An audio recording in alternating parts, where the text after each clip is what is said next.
आप सभी का स्वागत है दोस्तों चैनल रणभूमि मैथ्स पे। दोस्तों पिछले दिन मैंने फिजिक्स पर न्यूमेरिकल का पहला वीडियो पोस्ट किया था। इसके पहले मैं टोटल 18 वीडियो पोस्ट कर चुका हूं चैप्टर वाइज फिजिक्स और केमिस्ट्री के न्यूमेरिकल। तो दोस्तों अभी मैं मिसलेनियस क्वेश्चन करा रहा हूं, पूरा का पूरा आपको सॉल्व करा रहा हूं ताकि आप परीक्षा में आरआरबी ग्रुप डी में जितने भी प्रीवियस ईयर में न्यूमेरिकल आए हैं हर टॉपिक से एकदम दोस्तों सब धुआंधार तरीके से करा रहा हूं। तो आपके लिए ये वीडियो बहुत ही महत्वपूर्ण है, इसे शुरू से अंत तक जरूर देखिएगा।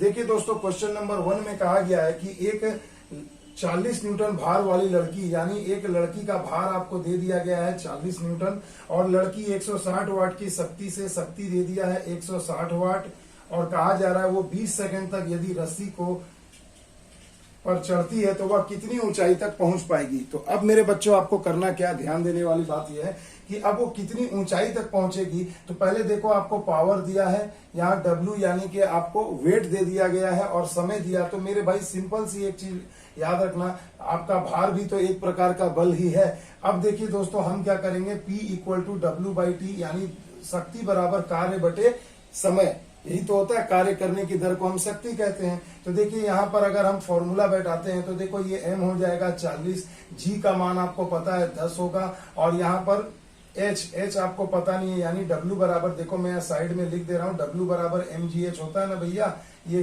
वर्क बराबर कार्य बराबर। तो यहाँ ये w और इसमें देखिए कंफ्यूज मत होना। अब देखो भैया समय कितना दिया है 20 सेकंड, आप यहाँ पर 20 कर दो, पावर आपको 160 दिया 160 लिख दो। अब देखो 20 दूना 40, यहाँ हो गए 20 बराबर हो गए 20 गुना h। तो 8 दूनी 16 यानी 8 बार में कट गया। तो h का मान कितना आ गया भैया 8 मीटर। देखो ऑप्शन नंबर 1 में आपको आंसर दिख रहा होगा। तो देखिए कितनी आसानी से हमने इसे सॉल्व कर लिया मेरे बच्चों। आई होप आपको समझ में आया होगा। बहुत ही इंपॉर्टेंट क्वेश्चन है, ऐसे क्वेश्चन में कंफ्यूज हो जाते हैं बच्चे। तो देखिए बहुत ही आसान तरीके से सॉल्व किया है। आइए चलते हैं अगले प्रश्न की ओर। अब देखिए दोस्तों दूसरा क्वेश्चन स्क्रीन पर है, बिल्कुल आपके सामने है मेरे बच्चों। देखिए इसमें क्या कहा गया है कि स्थिर अवस्था में प्रारंभ करने पर सुनील की कार 10 सेकंड में 20 मीटर प्रति सेकंड के वेग प्राप्त कर लेती है, तो कार का त्वरण बताएं। अब मेरे बच्चों आपको पता होगा त्वरण यानी ए या एफ जो भी लिखना है आप लिख सकते हैं। इसका फॉर्मूला मैंने बताया था v - u/t। तो देखो प्रारंभिक वेग क्या हो जाएगा, हमेशा 0 होता है और फाइनल वेग कितना पा रहा है वो 20 मीटर प्रति सेकंड का पा रहा है। कितने समय में पा रहा है मेरे बच्चों 10 सेकंड में। तो त्वरण कितना हो जाएगा 20/10 यानी 10 दूना 20 यानी a का मान आ जाएगा 2 मीटर पर स्क्वायर सेकंड। ये आपका आंसर हो गया। तो देखिए कितने बेसिक क्वेश्चन परीक्षा में पूछे जा रहे थे, पिछले बार भी पूछा गया, इस बार भी पूछा जाएगा। इसलिए दोस्तों ये वीडियो बहुत ही महत्वपूर्ण है और सारे बेसिक वीडियो का दोस्तों मैं आपको जो लिंक है आज के इस वीडियो के डिस्क्रिप्शन में दे दूंगा, वहां से भी आप डायरेक्टली इस वीडियो को देख सकते हैं। तो देखिए दोस्तों अगला जो क्वेश्चन है बहुत ही बेहतरीन है। देखिए ये बार बार उसी से पूछा जा रहा है, पिछले बार भी देखिए पूछा गया था लंबवत ऊपर की ओर। अगर मान लो मेरे बच्चों यहां से तुम किसी चीज को ऊपर की तरफ फेंकते हो तो गेंद फेंकी जा रही है, मान लीजिए ये गेंद यहाँ से ऊपर की तरफ फेंकी जा रही है और इसे जमीन पर वापस आने में कितना समय लगा भैया 12.5 सेकंड का समय लग रहा है। कितना 12.5 सेकंड में लौट आती है। तो वेग को ज्ञात करें जिसके द्वारा उस गेंद को ऊपर की ओर फेंका गया था, यानी समय आपको मिल गया है मेरे बच्चों। जी का मान आपको कह दिया गया है 10 मीटर पर स्क्वायर सेकंड ले लीजिए, जैसा कि आप क्वेश्चन में देख पा रहे हैं। कुछ भी नहीं करना है मेरे बच्चों, पहले एक बेसिक फॉर्मूला v बराबर u प्लस gt। अब देखो u प्लस gt अगर हम निकालते हैं मेरे बच्चों तो देखिए क्या कहा जा रहा है कि जिस वेग से वस्तु जो है लंबवत जो जा रही थी, जिस वेग से वो क्या करेगी उसे ऊपर फेंका गया, यानी उसे ऊपर फेंकने वाला वेग आपसे पूछा जा रहा है। तो मेरे बच्चों ऊपर जब भी वेग से फेंकोगे तो यानी पृथ्वी के गुरुत्वाकर्षण जो जी नीचे की तरफ काम करता है, इसके विपरीत आप फेंक रहे हो, यानी कि फॉर्मूला में तब यहाँ पर क्या आएगा भैया -g ले लेंगे। बस ये बेसिक फॉर्मूला है। बस जब ऊपर की तरफ जाएगा तो यहाँ माइनस हो जाएगा और जब पृथ्वी के गुरुत्वाकर्षण बल की तरफ अगर आएगा तो यहाँ प्लस हो जाएगा। तो भैया ये बेसिक फॉर्मूला मैंने लिख दिया था, यहाँ माइनस कर देता हूँ। प्रारंभिक वेग पूछा जा रहा है, ध्यान दीजिएगा क्योंकि अंतिम वेग तो भैया इसका क्या होगा जब ये वापस आ जाएगी। कहा जा रहा है कि जिसके द्वारा इसे ऊपर फेंका गया, तो ऊपर जब ये अंतिम छोर पर पहुंचेगी तो उसका वेग 0 हो जाएगा, यानी फाइनल वेलोसिटी 0 रहेगा। आपको इनिशियल वेलोसिटी जिस वेग से आपने ऊपर फेंका है वो पूछा जा रहा है। तो -g का मान हो गया 10 और यहाँ पर देखिए टी आपको दे दिया गया है 12.5 सेकंड। अब इसे गुणा करिए, इधर लाइए तो कितना हो जाएगा 125 बराबर यू, यानी कि 125 मीटर पर सेकंड। तो यही देखिए इसका वेग निकल गया, जिस वेग से आपने गेंद को ऊपर फेंका था। तो देखो भैया चुटकियों में सॉल्व हो रहे हैं ऐसे प्रश्न। अब देखिए क्लियर है दोस्तों, आइए चलते हैं अगले प्रश्न की ओर। तो देखिए दोस्तों अगला जो क्वेश्चन है स्क्रीन पर आपके सामने है। कहा जा रहा है कि 50 किलोग्राम द्रव्यमान की किसी वस्तु पर 6 मीटर प्रति सेकंड के नियत वेग से गतिमान है, तो वस्तु का संवेग पूछा जा रहा है। तो मेरे बच्चों पहले ये बताओ मुझे कि संवेग बराबर मैंने आपको क्या बताया था, द्रव्यमान गुना वेग, यही तो बताया था mv। तो देखिए यहाँ पर आपको 50 केजी दे दिया है और वेग दे दिया है कितना भैया 6 मीटर प्रति सेकंड। गुणा कर दीजिए 5 6 के 30 और ये 0 300 क्या आ जाएगा केजी मीटर प्रति सेकंड। तो -1 लगा दिया, इन्वर्स कर दिया। अब देखो ऑप्शन में 3 नंबर और 4 नंबर आपको कंफ्यूज करेगा, बच्चे फंसना मत, इसमें स्क्वायर दे दिया यानी वो त्वरण हो जाएगा। तो आंसर हो जाएगा इस प्रश्न का 300 केजी मीटर प्रति सेकंड और option number 3 is the right answer. आगे बात समझ में। तो देखो ऐसे भरबली भी सॉल्व होने वाले, चुटकियों में बनाने वाले क्वेश्चन आते हैं दोस्तों। अब देखिए दोस्तों ये जो क्वेश्चन पूछा गया है कि 1 किलोवाट आवर बराबर क्या होता है, तो मेरे बच्चों ऐसे प्रश्न में बहुत सारे बच्चे फंसते हैं, याद करने की जरूरत नहीं है, बहुत बार पूछा जाता है 1 किलोवाट आवर बराबर क्या पूछा गया है। तो आप इसे अच्छे से समझिए कि 1 किलो का मतलब होता है, अगर उसे हम किलो को हटाते हैं तो 1000 से गुणा करते हैं भैया, तो ये 1000 वाट हो गया। और आर का मतलब क्या होता है मेरे बच्चों, आर का मतलब होता है 1 घंटा। तो ये 1 घंटे को अगर मैं 60 गुना 60 कर दूं तो ये क्या हो जाएगा सेकंड हो जाएगा। अब देखो ये 6 और 6 गुना हो गया 36, 1 2 3 4 5 यानी 5 0 तो 10 का पावर 5 लिख देंगे। तो ये क्या हो गया वाट सेकंड हो गया। अब मेरे बच्चों ये देखो एक सिंपल सी इकाई देखिए, आपको ऑप्शन में सभी जूल में दिया यानी कार्य की इकाई में। तो आप सिंपल सा एक चीज देखो कि वाट को मैं क्या लिख सकता हूँ, जूल प्रति सेकंड लिख सकता हूँ, और यहाँ गुणा में आपको 1 सेकंड ऊपर दिया ही है मेरे बच्चों, मैं इसे जस्ट ऐसे डॉट करके लिख दे रहा हूँ। तो सेकंड कट जाएगा तो आंसर जूल में आएगा, यानी 36 गुणा 10 का पावर 5 जूल। अब आप ऑप्शन में जरा चेक करो तो 36 तो है, मगर पावर में देखो 6 दिया है। इसका मतलब क्या है मेरे बच्चे कि यहाँ अगर मैं एक पॉइंट बिठा दूं तो यहाँ पर एक 0 बढ़ जाएगा। मैं तो आप लोग जानते हैं गणित में तो काफी तेज हो गए हो। तो 3.6 into 10 to the power 6 joule देखो इसका आंसर हो जाएगा, यानी कि ऑप्शन नंबर सी इसका, यानी ऑप्शन नंबर 3 इसका सही जवाब हो जाएगा। 3.6 into 10 to the power 6 joule. तो देखो याद तो कर लेते हो भैया, मगर क्या ऐसा कंसेप्ट कभी आपने समझा था? नहीं ना। यही खासियत है मेरे बच्चों रणभूमि मैथ्स की। अब देखिए दोस्तों अगला क्वेश्चन आपके स्क्रीन पर है, आपको 4 ऑप्शन दिए गए हैं। कहा जा रहा है निम्न में से कौन सा समान त्वरित गति का समीकरण नहीं है। तो मेरे बच्चों पहला ही ऑप्शन अगर आप मेरे बच्चों थोड़ा ध्यान से देख लें कि यहाँ पर आप देखिए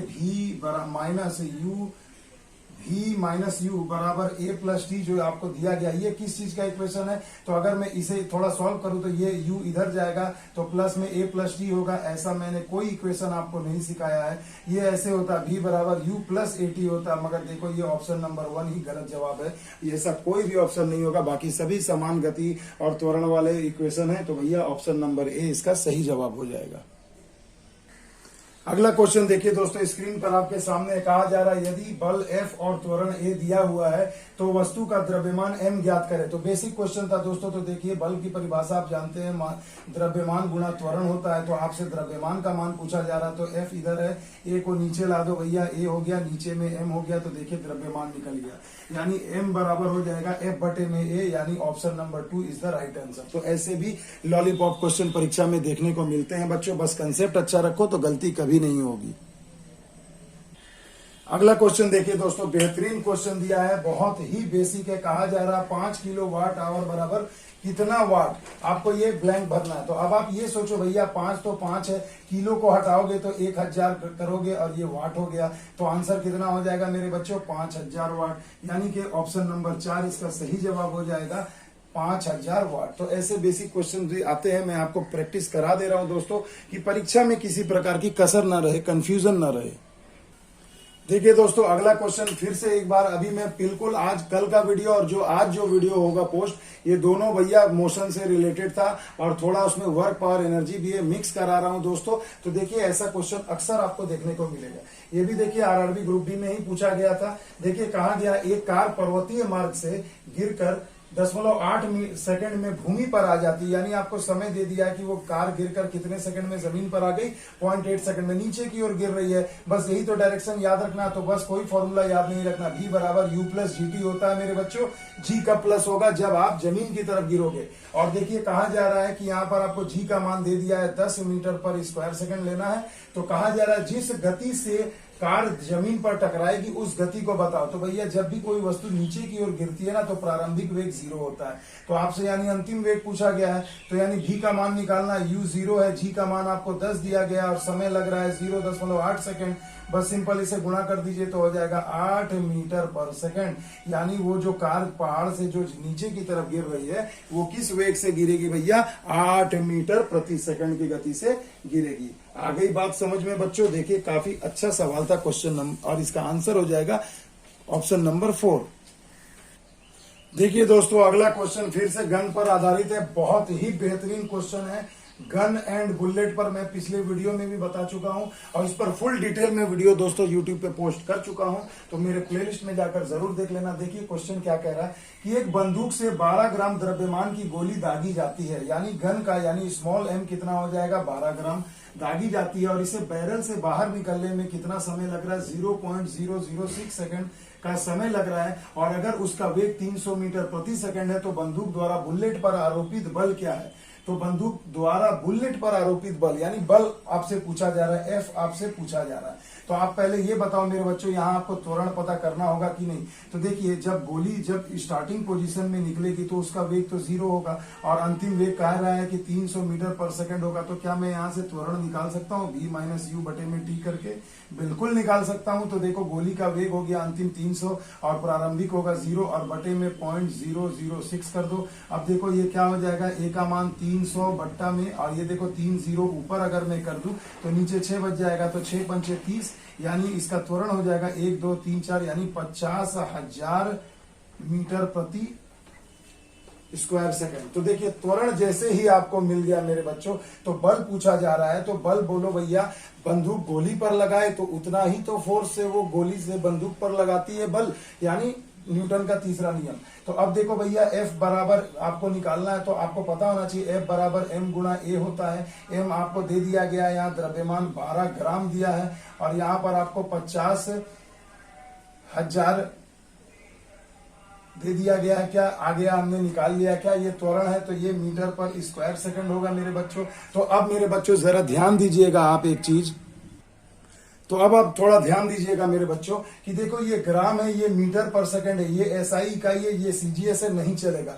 तो यानी इस ग्राम को अगर हमें केजी में बदलना है तो मैं 12 को 12 लिख रहा हूं, ग्राम के लिए केजी में बदलूंगा तो 1000 से भाग दूंगा, तो मैं 1 2 3 0 यहीं पर कट कर देता हूं, तो ये हो गया केजी भैया। देखो कितना सिंपल तरीका, इंटू 50 मीटर पर स्क्वायर सेकंड, तो 12 पंजे 60 हो गए और एक 0 रह गया 600, और केजी मीटर पर स्क्वायर सेकंड क्या होता है मेरे बच्चों, बल होता है न्यूटन, यानी आंसर हो जाएगा 600 न्यूटन का बल लगेगा। तो देखो भैया यहाँ पर ऑप्शन नंबर 4 आपका सही जवाब हो जाएगा 600 न्यूटन का बल। आई होप आपको ये क्वेश्चन समझ में आया होगा, पिछले बार के RRB ग्रुप डी में पूछा गया था बच्चों, और ऐसे ही क्वेश्चन अगर आप परीक्षा में सॉल्व कर लेते हो तो आप बिल्कुल भीड़ से अलग हो जाओगे और आपका कट ऑफ सबसे अच्छा बनने का चांसेस है। इसलिए दोस्तों यही है रणभूमि मैथ्स की पुकार कि अब की बार जो ग्रुप डी का महासंग्राम है मेरे बच्चों, इसमें एक एक न्यूमेरिकल पर बारीकी से मैंने रिसर्च करके बनाया है कि आप ऐसे क्वेश्चन को कैसे जल्दी से जल्दी सॉल्व करोगे with basic concept and some trick.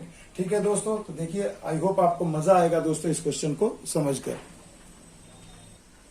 देखिए दोस्तों बहुत ही बेहतरीन कंसेप्ट वाला क्वेश्चन, फिर से पृथ्वी की तरफ फेंका जाना या पृथ्वी से ऊपर फेंके जाने के आधार पर ये वर्टिकल और डाउनवर्ड मोशन पर। तो देखिए दोस्तों कहा गया है एक लड़का एक 20 मीटर ऊंचे टावर के शीर्ष पर खड़ा है। तो मान लो भैया अगर मैं चलो एक ऐसा एक टावर बना देता हूं कि इस टावर की आपको हाइट दे दी गई है भैया कितनी, 20 मीटर, यहाँ 20 मीटर भी मैंने लिख दिया। यहाँ एक लड़का मान लो यहाँ पर खड़ा और यहाँ से वो क्या कर रहा है, एक पत्थर को या गेंद को यहाँ जमीन पर फेंक रहा है। तो भैया मान लो ये जो जमीन पर जब फेंक रहा है इस टावर से, जब वो खड़ा है मेरे बच्चों, तो जब गेंद नीचे आ रही है तो कहा जा रहा है कि जिस वेग के साथ पत्थर जमीन पर हिट करेगा, यानी अंतिम वेग आपसे पूछा जा रहा है। तो मेरे बच्चों फॉर्मूला, अब यहाँ थोड़ा सा कंफ्यूजन मत करना क्योंकि देखो यहाँ पर आपको त्वरण नहीं दिया गया है, यहाँ गुरुत्वाजनित त्वरण का उपयोग करेंगे। और यहाँ पर देखिए भैया आपको जो दूरी दी गई है यहाँ आपको s यानी कि दूरी दी गई है, यानी s वाला फॉर्मूला लगाना है। तो क्या फॉर्मूला है, v स्क्वायर बराबर u स्क्वायर प्लस 2gs। देखो आ गई बात समझ में। और फुल डिटेल वीडियो में मैंने मोशन में बताया कि कैसे सवाल में पकड़ोगे पढ़ के कि कहां पर कौन सा फॉर्मूला लगाना है। तो वो वीडियो जरूर देखना, मोशन पार्ट 1 और मोशन पार्ट 2। वो देख लोगे भैया तो फिर आपको धड़ाधड़ समझ में आएगा, आपको किसी भी प्रकार की दिक्कत नहीं होगी। तो देखो जब फेंक दिया तो अंतिम वेग पूछ रहा है, यानी प्रारंभिक वेग 0 होगा। 2g का मान आपको दे दिया गया है 10 मीटर पर स्क्वायर सेकंड, और s का मान आपको दे दिया है, डिस्प्लेसमेंट कितना है 20 मीटर का। तो v स्क्वायर का मान आ जाएगा कितना, देखो 400। तो आपसे v पूछा जा रहा है तो v का मान कितना हो जाएगा, 400 का रूट कर दो, यानी 20 मीटर पर सेकंड। यानी अंतिम वेग, जिस वेग से वो पत्थर जमीन पर हिट करेगा तो वो कितना होगा वेग मेरे भाई, तो 20 मीटर पर सेकंड। नया से नया बच्चा भी सीख जाएगा भैया, बस जाकर के प्लेलिस्ट में भैया एकदम बेसिक कंसेप्ट वाले वीडियो को जरूर देखना। देखिए दोस्तों अगला भी क्वेश्चन ये मोशन से ही है, गति से ही है, बहुत इंपॉर्टेंट है। ऐसे प्रश्नों को ही बना करके ना बच्चे कट ऑफ को हाई ले जाते हैं और अपना कट ऑफ सबसे अलग बनाते हैं दोस्तों, सबसे अलग स्थान पाते हैं परीक्षा में। देखिए दोस्तों ये क्वेश्चन क्या कह रहा है कि यदि, देखो क्या कह रहा है क्वेश्चन कि एक पत्थर ऊर्ध्वाधर फेंकने पर, मतलब यहां जमीन से एक पत्थर को ऊर्ध्वाधर वर्टिकली अपवर्ड आप एक पत्थर को फेंक रहे हैं, ठीक है दोस्तों।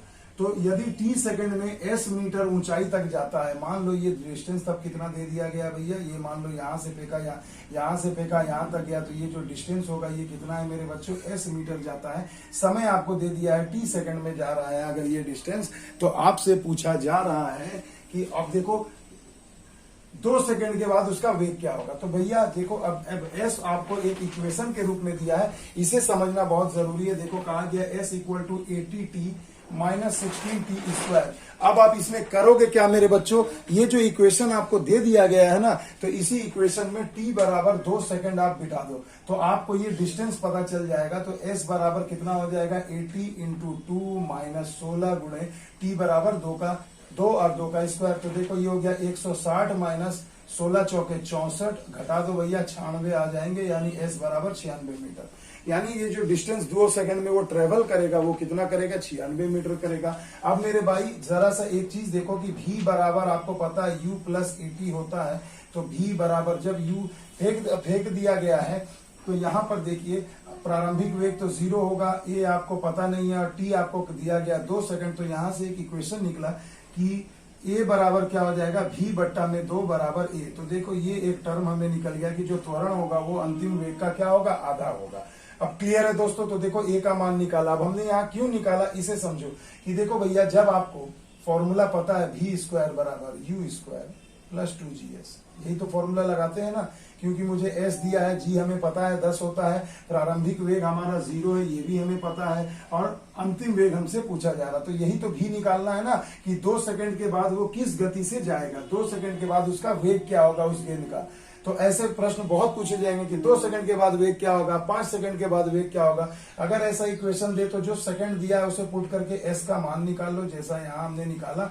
फिर एक v बराबर u प्लस 80 का बेसिक कंसेप्ट आपको पता है, अंतिम वेग निकालना होगा तो प्रारंभिक वेग 0 होगा, a आपको पता नहीं दिया नहीं रहेगा और t आपको दिया रहेगा। तो एक इक्वेशन हमारा यहाँ निकल गया। अब बस इसमें सिंपली पुट कर दो। तो देखो भैया यहाँ पर अगर मैं पुट करता हूँ ये वैल्यू तो क्या हो जाएगा भैया, v स्क्वायर मेरे को निकालना है, v ये तो 0 होगा और 2gs का मान क्या होगा मेरे बच्चों, 2g का मतलब क्या हो जाएगा मेरे बच्चों, यहाँ तो गुरुत्वाजनित त्वरण की ही ना बात की जा रही है। तो यहाँ जो मैंने a लिखा है ये भी तो वही त्वरण ही है। तो यानी एक्सेलरेशन जो होगा मेरे बच्चों वो क्या होगा। अब देखिए जब हम किसी वस्तु को गति से फेंक रहे हैं, फ्रीली तो नहीं गिर रहा, तो यहाँ पर 2as लगा देंगे तो a की वैल्यू आपने निकाल लिया। यहाँ क्या होगा, v बटे में 2 और s का मान आपको पता है मेरे बच्चों 96 है। तो देखो ये 2 कैंसिल, तो हो गया v स्क्वायर बराबर 96 इंटू v। अब ये भी कैंसिल, तो v बराबर कितना आ गया, 96 मीटर पर सेकेंड। तो देखो कितना कंसेप्टिव क्वेश्चन था, कितना बेहतरीन कंसेप्ट वाला क्वेश्चन था। अगर ये नहीं दिख रहा होगा मेरे बच्चों तो यहीं से मैं बता देता हूं कि देखो भी अगर कट गया तो भैया क्या हो जाएगा, ये भी कट गया तो एक भी बराबर 96 मीटर पर सेकंड ही तो होगा। यानी कि मेरे बच्चों ऑप्शन नंबर आप देख लो, ऑप्शन आपको दिख जाएगा, ऑप्शन नंबर 2 इसका सही जवाब हो जाएगा 96 मीटर पर सेकंड। समझ में आया? आई होप आपको ये मजा आएगा दोस्तों। क्वेश्चन को पढ़ो, मेरी बातों को ध्यान से सुनो और आंख से वीडियो को देखो कि भैया क्या लिख रहा हूं मैं, बस इतने में आपका काम हो जाएगा मेरे भाई। अब देखो दोस्तों, अगला जो ग्राफिकल रिप्रेजेंटेशन वाला क्वेश्चन है, देखिए जैसा कि आप ग्राफ में देख पा रहे हैं, कहा जा रहा है ये जो दिया गया ग्राफ है ना, इसमें कहा जा रहा है ये जो विस्थापन और समय का जो ग्राफ है, इसमें आपको पूछा जा रहा है कि इसमें गति क्या होगी। तो मेरे बच्चों देखो, जैसा कि आप ग्राफ में देख रहे हो, 0 से शुरू हो रहा है, 100 तक जा रहा है, कितने समय में, 50 सेकंड में, और फिर अगले 50 सेकंड में क्या हो रहा है भैया कि वो 100 से नीचे से फिर आ जा रहा है। तो भैया ग्राफ आपका जो कुछ इस प्रकार है, देखिए मैं आपको ऐसे भी समझा सकता हूं कि देखिए ये 0 है, ये 100 है ना भाई, ये यहाँ देखो, ये यहाँ 100 लिखा है, तो ये इसके बराबर ही 100 ही ना हुआ, ये 50 सेकंड में। तो पूछा जा रहा गति क्या होगी, तो वेग बराबर क्या होता है भैया, डिस्प्लेसमेंट बाई टाइम या डिस्टेंस बाई टाइम। तो ये कितना दूरी तय किया भैया, 100, और समय हो गया 50, तो इतना मीटर पर सेकंड हो जाएगा, 50 गुना 100, यानी कि मेरे बच्चों 2 मीटर प्रति सेकंड। तो यही तो उसका वेग हो जाएगा, ऑप्शन नंबर 1। तो देखो इस तरीके के भी ग्राफिकल रिप्रेजेंटेशन वाले क्वेश्चन आ जाते हैं, और मैंने पिछले वीडियो में भी ऐसे ग्राफ वाले क्वेश्चन कराए थे। तो ऐसा अक्सर आता ही रहेगा दोस्तों, और हम लोग भी बनाते जाएंगे, मैं आपको सिखाते जाऊंगा। आ गई ना बात समझ में। देखो दोस्तों, अगला क्वेश्चन बहुत ही बेहतरीन है, फ्रिक्शन से रिलेटेड है। कहा गया है मेरे बच्चों इस क्वेश्चन में कि 250 न्यूटन वजन की एक सीढ़ी को एक चिकनी ऊर्ध्वाधर दीवार पर टिकाया जाता है। यानी मान लो ये एक दीवार है, तो इससे क्या किया जा रहा है कि एक सीढ़ी को इस प्रकार से टिकाया जा रहा है, जैसे आप लोग हाइट एंड डिस्टेंस में बनाते हैं। तो ये लेडर है, ये सीढ़ी है। लो भैया मैं आपको थोड़ा सा और अच्छे से बता देता हूँ। लो ये मान लो ये सीढ़ी हमने इस तरीके से इस दीवार से टिकाया, ये वॉल है मेरे बच्चों, और ये लेडर है, सीढ़ी है, टिकाया जा रहा है। फर्श के बीच के घर्षण का गुणांक, यानी ये जो सीढ़ी है और ये जो फ्लोर है, इसके बीच का जो घर्षण गुणांक यानी म्यू का मान आपको दे दिया गया है 0.3। फ्रिक्शन में मैंने बहुत डिटेल से बताया है, वहां जाकर समझ लेना। तो कहा जा रहा है कि संपर्क बिंदु पर उपलब्ध अधिकतम घर्षण बल क्या होगा। तो कुछ भी नहीं करना है मेरे बच्चों, अधिकतम घर्षण बल का मान हो जाएगा F बराबर आपको कर देना है ये म्यू इंटू वही जो आपको सीढ़ी का वजन दिया गया है 250 न्यूटन, बस सिंपल आप इसे गुणा कर दीजिए, तो यही आपको मिल जाएगा कि अधिकतम घर्षण बल क्या होगा। तो इतना न्यूटन। अब देखो भैया 0 0 हटा दो, 25 या 75, आंसर हो गया 75 न्यूटन। तो देखो कितना आसान सा क्वेश्चन है, मगर बच्चे जब कंसेप्ट नहीं जानोगे ना, तो यही क्वेश्चन आपको पहाड़ जैसा लगेगा, लोहे के चने चबाने के जैसा लगेगा, और ये आपसे नहीं बनेगा। तो कंसेप्ट रखिए, यहीं पर तो जो घर्षण हो रहा है, जो कांटेक्ट बिटवीन ये सरफेस और ये लेडर यानी सीढ़ी के बीच में, यहीं पर तो घर्षण बल काम करेगा, तभी तो ये सीढ़ी टिकी हुई रहेगी। तो यही आपको बल पूछा जा रहा है, तो वो होता हमेशा F equal to mu into R यानी रिजल्टेंट फोर्स, जो भी आर का मान होगा वो वेट होगा सीढ़ी का। आगे बात क्लियर है भैया, इससे ज्यादा आपको समझने की जरूरत नहीं है, बस इतना कर देना, ये परीक्षा के लिए काफी हो जाएगा। अगला क्वेश्चन और भी जबरदस्त है दोस्तों। देखिए कहा गया है कि एक लड़का आर त्रिज्या वाले एक गोलाकार ट्रैक का चक्कर लगाता है। हम लोग रनिंग करते हैं ना मेरे भाई, इस तरीके से गोलाकार ट्रैक है, मान लो यहाँ से रनिंग शुरू किया, दौड़ते दौड़ते यहाँ पर फिर से आ गए तो एक चक्कर हो जाता है, फिर एक बार दौड़ा तो 2 चक्कर हो गया, ऐसे करके चक्कर लगा रहा। उस बच्चे को एक चक्कर लगाने में कितना समय टी लग रहा है भैया, 40 सेकंड। यानी वो बंदा जो है इस आर त्रिज्या वाले इस गोलाकार मार्ग के एक चक्कर लगाने में 40 सेकंड का समय लेता है। अब कहा जा रहा 2 मिनट 20 सेकंड के बाद उसका विस्थापन क्या होगा। बहुत इंपॉर्टेंट क्वेश्चन है, पिछले बार हर सेट में ऐसा एक क्वेश्चन आया था। तो मेरे बच्चों इसके लिए क्या करोगे, 2 मिनट 20 सेकंड, तो भैया 2 मिनट 20 सेकंड को पूरा सेकंड में बदल लो, तो ये 6 दूनी 12 और 20 कितने हो गए, 140 सेकंड। तो 140 सेकंड में वो कितना चक्कर लगाएगा, आपको पता है एक चक्कर लगाने में 40 सेकंड। तो यहाँ कटा दो, 2 दूनी 4, 2 सते 14, यानी कि 3.5 चक्कर लगा लेगा वो। यानी एक बार घूमा, यहाँ आया तो एक चक्कर। तो विस्थापन क्या होगा जब एक चक्कर, तो भैया जहां से शुरू किया वापस वहीं आ गए, यानी विस्थापन आपका हो गया 0। विस्थापन मैंने पिछले वीडियो में भी बताया था कि डिस्प्लेसमेंट का मान होता है मेरे बच्चों कि जहां से आप शुरू करते हो और अंतिम बिंदु फिर वहीं पर आकर के आप रुक जाते हो, तो विस्थापन हो जाता है 0। तो देखो अब ये 3.5 चक्कर लगाएगा, तो एक चक्कर, फिर एक चक्कर, 2 चक्कर, फिर ये तीसरा चक्कर 3, उसके बाद देखो कितना है 0.5 चक्कर, यानी कि ये आधा चक्कर, यानी यहां आ जाएगा। तो अब देखो शुरू किया था, स्टार्ट यहां से किया था और एंड कहां पर हुआ भैया, एंड हो गया यहां पर। तो ई प्रारंभिक बिंदु और अंतिम बिंदु के बीच की सबसे न्यूनतम दूरी को ही तो विस्थापन कहते हैं। तो भैया चलो, जब ये आर है तो देखो ये तो व्यास हो गया, तो ये आर तो ये भी आर, यानी कि एक्चुअल उसका जो डिस्प्लेसमेंट होगा यानी कि जो विस्थापन होगा वो कितना हो जाएगा, आर और आर 2r हो जाएगा। आ गई बात समझ में? तो ऑप्शन नंबर इसका 2 सही हो जाएगा कि उस बंदे का विस्थापन कितना हो जाएगा, 2r, यानी 2 गुणे त्रिज्या हो जाएगी। आई होप आपको समझ में आया होगा। और ऐसा क्वेश्चन भैया आपके एग्जाम के पॉइंट ऑफ व्यू से बहुत इंपॉर्टेंट है। ऐसे प्रश्न अक्सर परीक्षा में पूछे जाते हैं। तो देखो मेरे बच्चों, अगला क्वेश्चन भी उसी पर रिलेटेड मैंने एक और ले लिया, ताकि जिन बच्चों को न समझ में आए तो एक बार मैं और एक क्वेश्चन लेकर समझा दूं। तो देखो क्या कहा है, एक कार निरंतर गति से एक गोलाकार ट्रैक पर चलती है। मान लो ये एक गोलाकार ट्रैक है मेरे बच्चों, एक कार है, इसकी त्रिज्या आपको दे दी गई है इस ट्रैक की 10 मीटर है ना। तो 10 नहीं है, त्रिज्या 100 मीटर है मेरे बच्चों, माफ करिएगा। तो 100 मीटर के त्रिज्या वाले इस ट्रैक पर एक कार धाए धाए करके घूम रही है, बिल्कुल राउंड।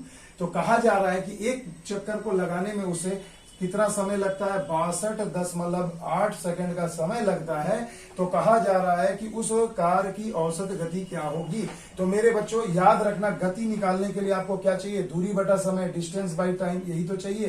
तो समय आपको दिया एक चक्कर का, तो पहले ये पता कर लो कि एक चक्कर लगाने में उस कार को कितनी दूरी तय करनी पड़ रही है। तो एक वृत्त है, उसकी त्रिज्या दी गई है। अब गणित में आ जाते हैं, मैथ में, मेंसुरेशन में, सर्कल में, कि जब एक सर्कल है उसका रेडियस दिया है तो उसका एक चक्कर लगाने में आप कितनी दूरी तय करते हो, तो 2πr परिधि। तो 2 है, पाई का मान आपको पता है 22/7 और r आपको पता है 100। तो यहां से आप निकाल सकते हो। क्लियर है दोस्तों? तो अब मेरे बच्चों देखो, ये हो गया क्या, इतना मीटर हो गया टोटल डिस्टेंस। समय लग रहा है t, तो पूछा जा रहा है वेग कितना है, और वेग देखो मीटर पर सेकंड में है। बस सिंपल भैया यहाँ बैठा दीजिए। तो 22 दूना 44 इंटू 100/7 और यहाँ नीचे आपको मिल जाएगा 62.8। तो इतना मीटर पर सेकंड इसका वेग हो जाएगा भैया। ये 0.10 यहाँ ले लो, दशमलव उड़ जाएगा। अब देखो क्या ये 4 से कटेगा, तो देखो भैया 11 से कटाते, 11 पचे 55, तो नहीं कट रहा, तो 4 से ही कटाते 11 बार में। और ये 4 एक कम 4, 15 चौके 60 है ना, 4 एक कम 4, 2 बच गया, तो 4 पंजे 20, 4 सते 28, देखो 157। अब इसे थोड़ा कैलकुलेट कर लेना भैया, गुणा भागा करके, तो देखो आपका आंसर बिल्कुल आसानी से आ जाएगा।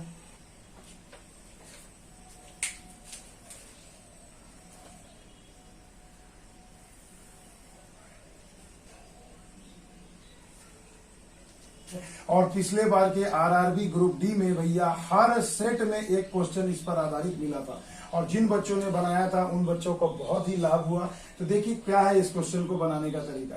30 किलोग्राम के एक लड़के के द्वारा 40 चरण चलने वाली एक सीढ़ी पर 10 सेकंड में दौड़कर चढ़ना है, तो कितना बल लगेगा। भैया देखो लैडर, अगर मैं सीढ़ी इस तरीके से अगर बना दूं, तो अगर मान लीजिए ये जो है सीढ़ी है, और अगर एक लड़का इस प्रकार से अगर एक सीढ़ी पर चढ़ रहा है, तो देखो कहा क्या जा रहा है कि अगर 30 किलोग्राम यानी m आपको दे दिया गया है क्या, 30 केजी द्रव्यमान है, और उस द्वारा 40 चरण चढ़ रहा है, और समय आपको दिया है 10 सेकंड, और हर प्रत्येक चरण की ऊंचाई 15 सेंटीमीटर है। तो यही आपको चाहिए भैया, हाइट आपको निकालना है। तो 40 बार चढ़ना है सीढ़ी, और हर चरण में वो कितना चढ़ रहा है मेरे बच्चे, 15 सेंटीमीटर, यानी 15 चौके 60, यानी 600 सेंटीमीटर। इसे मीटर में बदल लो मेरे भाई, तो h बराबर हो जाएगा 6 मीटर, क्योंकि देखो यही वाली तो हाइट आपको दी गई है ये 15 सेंटीमीटर की। तो ऐसा अगर अपन 40 बार चढ़ेंगे मेरे बच्चों, तो टोटल हाइट कितनी हो जाएगी, तो 15 गुणे 40, यही तो किया, बस यही आपको इसमें समझाना था। तो हाइट आ गया 6 मीटर। तो अब मेरे बच्चों बताओ कहा जा रहा है कि कितना बल लगेगा। तो बल की परिभाषा क्या होती है, कार्य करने की दर को शक्ति कहते हैं। शक्ति बराबर देखो mgh हो जाएगा बटे में t। अब m का मान आपको पता है 30 kg, g का मान 10 मीटर पर स्क्वायर सेकंड ले लोगे, h आपने 6 मीटर निकाल रखा है, और t का मान कितना है 10 सेकंड। तो देखो rate of doing work is known as power. तो भैया ये देखो 10 पूरा ये तो हमने काट ही दिया, तो 6 या 18 यानी 180, और वर्क और शक्ति की इकाई क्या होती है, वाट होती है। तो देखो कितना हो जाएगा, उसको कितनी शक्ति लगेगी, 180 वाट की शक्ति लगानी पड़ेगी सीढ़ी पर चढ़ने के लिए। आई होप आपको ये समझ में आ गया होगा दोस्तों। आइए एक क्वेश्चन और ऐसा मैंने ले रखा है, उसे भी मैं अच्छे से आपको समझा देता हूं। तो अब देखिए दोस्तों, मेरे ऐसे क्वेश्चन बार बार परीक्षा में पूछे जाते हैं और आप देख भी रहे हो सभी आरआरबी में पूछे गए ही प्रश्न है। तो देखिए कहा जा रहा है एक लड़की का वजन, फिर से देखो भैया यहाँ एम आपको दे दिया है 40 केजी और 50 सीढ़ी चढ़ रही है। तो 50 सीढ़ी चढ़ रही है, हाइट कैसे निकालोगे 50, और हर एक सीढ़ी की ऊंचाई आपको 20 सेंटीमीटर दी गई है। तो इससे गुणा कर दो, 5 दूनी 10 हो गए, और ये 00 यानी 1000 सेंटीमीटर, यानी कि कितना हो जाएगा, 100 से डिवाइड करो तो 10 मीटर आ जाएगा हाइट। तो देखो हाइट निकल गया 10 मीटर। अब आपको कुछ भी नहीं करना है, जी का मान आपको ऑलरेडी दे रखा है 10 मीटर पर स्क्वायर सेकंड। अगर नहीं बोला जाता तो 9.8 ले लेते भाई, क्या बात थी। तो शक्ति पूछा जा रहा है, तो शक्ति बराबर W/T यानी mgh/t। m का मान आपको कितना दे दिया मेरे बच्चों 40, जी का मान 10 और h का मान 10, और समय दे दिया गया है कितना मेरे बच्चों, t मैंने लिखा था 50 सेकंड। तो 50 सेकंड यानी टी का मान 50 लिख दो। अब सिंपल है भैया, ये 0 कट गया, 5 दूनी 10, 4 दूनी 8, 8 दुनिया 80। तो कितना आ जाएगा मेरे भाई, इसका शक्ति कितनी आ जाएगी, तो 80 वाट। तो देखो भैया बहुत ही बेहतरीन तरीके से हमने इसे सॉल्व कर दिया और आपको समझ में भी आ गया होगा। तो देखो ये कितना हो जाएगा 80 वाट, यानी पावर कितना आ जाएगा मेरे भाई 80 वाट। तो देखिए इस तरीके के क्वेश्चन बहुत ही इंपॉर्टेंट है एग्जाम के पॉइंट ऑफ व्यू से, ऐसे क्वेश्चन को जरूर करना मेरे बच्चे, ये बिल्कुल आएगा। और अब जो आखिरी सवाल है बच्चों, ये सवाल को समझो, और अगर ऐसा परीक्षा में आ जाए जो अब मैं आपको बताने जा रहा हूं, तो भैया आपको मैं कहता हूं कि आपको सिलेक्शन से कोई नहीं रोक सकता। अब देखिए दोस्तों, धूम मचा देने वाला क्वेश्चन, जी हाँ मेरे बच्चों, ऐसा प्रश्न जो आपको परीक्षा में एकदम देखने को ही मिलेगा। और अगर ये आ गया तो मैं आपको वादा करता हूं दोस्तों, अगर आपने ऐसे टाइप के क्वेश्चन को सॉल्व कर लिया तो बिल्कुल भीड़ से अलग हो गया और सिलेक्शन आपका पक्का हो जाएगा। देखिए दोस्तों क्वेश्चन क्या कहता है, देखिए कहा जा रहा है कि एक कार को 10 मीटर प्रति सेकंड से 15 मीटर प्रति सेकंड के गति से त्वरित किया गया। 10 मीटर प्रति सेकंड से 15 मीटर प्रति सेकंड इसका वेग बढ़ा दिया गया। तो जब भी वेग बढ़ता है यानी चल रही है, तो यानी काइनेटिक एनर्जी में कहा जा रहा है उसकी वृद्धि E1 है। तो आप मेरे को पहले ये बताओ कि किसी भी वस्तु का अगर गति कर रही है तो काइनेटिक एनर्जी का फॉर्मूला क्या होता है, 12mv²। ये तो आपको पता होगा, मैंने गति, ऊर्जा और शक्ति में ये पढ़ाया है दोस्तों। तो प्लीज आपसे रिक्वेस्ट है, प्ले लिस्ट में जाकर फुल वीडियो को जरूर देखना। तो मेरे बच्चों देखो, काइनेटिक एनर्जी का फॉर्मूला ही होता है 1/2mv² माने द्रव्यमान गुणे वेग का स्क्वायर। अब देखो ये जो वृद्धि E1 हो रहा है, ये मैं फॉर्मूला में बैठा हूं तो 12mv²। भी देखो क्या हो रहा है, 10 से 15 हो रहा है, तो वृद्धि दिया गया है E1 है। यानी वृद्धि कैसे निकालोगे, तो 15 में से 10 को क्या करोगे भैया, घटा दोगे, और भी है तो स्क्वायर है तो स्क्वायर कर दोगे। अब थोड़ा सा मैथमेटिकल इक्वेशन आ जाएगा, ये क्या हो जाएगा, 15 माइनस 10 का होल स्क्वायर, यानी कितना हो जाएगा मेरे बच्चों। तो देखो थोड़ा सा ध्यान देना, यहीं पर बच्चे गलती करते हैं। देखो बच्चों, अक्सर यहीं पर गलतियां हो जाती हैं कि देखिए 1/2mv1² माइनस v2² होगा, तभी तो अंतर निकलेगा। तो आपको क्या करना, देखो भैया यहाँ पर ये मिस्टेक से बचना, मैंने जानबूझ के ये मिस्टेक किया ताकि मैं आपको ये समझा सकूं कि हड़बड़ी में 15 माइनस 10 करके मत निकाल देना, नहीं तो फंस जाओगे। देखो क्यों फंसोगे, मैं अभी आगे आपको दिखाता हूं। तो भैया देखो ये 15 का स्क्वायर माइनस 10 का स्क्वायर हो जाएगा, यही तो अंतर होगा। तो देखो a+b a-b वाला फॉर्मूला लगाओ, तो 15 और 10 को एक बार जोड़ दिया तो कितना हो गया 25, और 15 में से 10 गए तो घट गया तो कितना हो गया 5, तो 125। तो देखो ये 125m/2 आपको मिल गया, तो ये मान निकल गया आपका E1 का। अब जरा E2 को मैं अगर निकालूं तो देखो आपको E2 एक दिया गया है कि अगर उसी वेग को मैं 15 से 20 कर दूं, यानी 15 मीटर प्रति सेकंड से अब उसे त्वरित करके 20 मीटर प्रति सेकंड किया जा रहा है, तो उसका काइनेटिक एनर्जी में कितनी वृद्धि हो रही है, E2 की। तो E2 का मान पहले निकालो, तो फिर से 1/2mv² यानी 20 का स्क्वायर माइनस 15 का स्क्वायर। अब कोई बच्चे, अब समझ में आ गया मैं क्या कहना चाहता था। अगर तुम यहां भी 20 माइनस 15 करके स्क्वायर करोगे तो यहां भी तो 5 ही का स्क्वायर आएगा, तो रेशियो तो आपका 1:1 आ जाएगा, जो कि ऐसा कभी फिजिकली सही नहीं हो सकता फिजिक्स के नजरिए से। आ गई बात समझ में, इसलिए दोनों का स्क्वायर करके घटाना। अब देखो 1/2m, ये एक बार जोड़ दो तो कितना हो गया भैया 35, घटा दो तो कितना हो गया भैया 5, तो 35 बचे 175m/2 हो जाएगा। तो देखो E2 का मान आपने निकाल दिया, तो E1 आ गया, E2 आ गया। अब मेरे बच्चों आपसे क्या पूछा जा रहा है, एग्जामिनर ने क्या पूछा है, अनुपात E1/E2 बताओ। तो मेरे बच्चों E1/E2 कैसे निकालोगे, बस देखो E1/E2 निकालोगे तो कैसे निकालोगे, तो देखो 125m/2 यहां रह गया और इसे भाग दे दोगे 175m/2 से। है ना, यही ना करोगे मेरे भाई। तो देखो ये MM22 सभी कट गया, तो क्या आ गया मेरे बच्चों, यहाँ मैं बता दे रहा हूँ 125 बटे में 175, 25 सतह यानी 5/7, यानी रेशियो हो गया 5:7। यही तो आ गया E1 बटा E2। आ गई बात समझ में। तो देखो कितने बेसिक तरीके से हमने इसे सॉल्व किया, यानी option number 4 is the right answer, 5:7। तो देखिए दोस्तों, ये मेरा एक छोटा सा प्रयास था कि आपको जटिल से जटिल फिजिक्स पर आधारित न्यूमेरिकल बता सकूं, ताकि एग्जाम में आए तो आप इसे धाए धाए करके उड़ा दे मेरे बच्चों, चुटकियों में सॉल्व कर दे। तो अगर मेरा ये वीडियो अच्छा लगा हो दोस्तों तो please like share and subscribe जरूर करना। मिलते हैं अगले वीडियो में नए ट्रिक, नए लॉजिक, नए कंसेप्ट के साथ। तब तक के लिए दोस्तों जय हिंद, जय भारत, और शेयर जरूर करना मेरे बच्चों।